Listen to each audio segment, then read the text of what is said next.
The wonderful quality of the project V on Shenton is that it is standing on Shenton Way, a business district in Singapore, with a height of 240 meters. We have views to the Marina Bay, to many parts of the surroundings of the city. Especially the residents are higher, and the idea is that you would have within the penthouse, but also in the lower apartments, you have always fantastic views.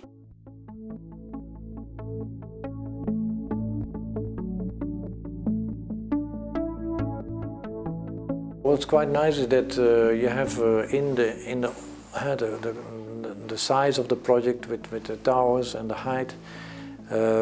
We have this opening, this view corridor introduced, so that you do get different qualities of the plinth, you could say, of the project, the office part of the project, and then the residential areas here in the vertical towers.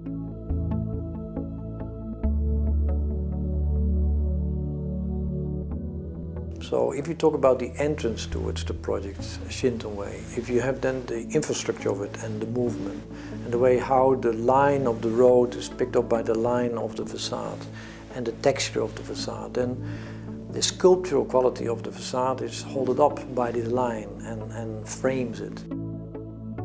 So this line will be to be seen during the day. That will be lit up in the night also. So in the night we will try to see if that movement, what we find in the surroundings, in the movement of the surroundings, we find it up also back then in the line of the way how this light comes back into the development of an animated line within the facade.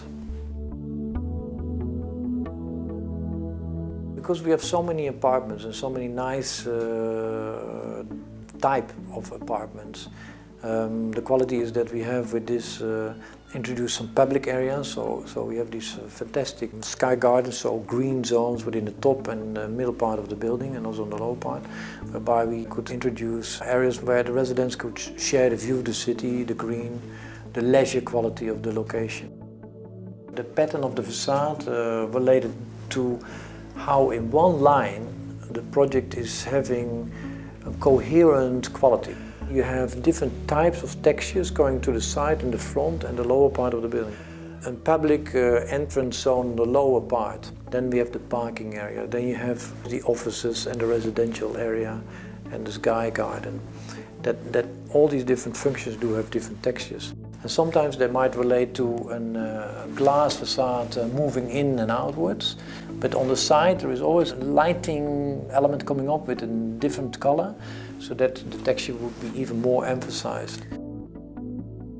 And on the residential side we have these fantastic, more open, volumetric balconies, whereby you create quite deep texture in the total volume of the building. So then there are altogether maybe 4 to 5 different textures in this whole project to be found. What is nice when you're entering the building, then there is this wayfinding element to be found in the ceiling of the project, whereby the lines of the ceiling, like the line in the facade, picks up a way of how you can find where the elevator and the counter within the building are. And it's very inviting, especially with the higher V columns we have at the entrance there. The way how we combine it with public zone and a walk area on the front of the lobby area, what is protected, is all connected to the entrance towards the interior of the building. There are not only different functions to be found in this project, but it's also having, of course, an incredible presence within the whole organization of the city. So it is a very public project in a way. We see it more as a sculptural object. Apart from that, of course, that there are programs and functions behind it. The texture refers more to a way of how we can dress the future within buildings than only purely to the function of the building alone.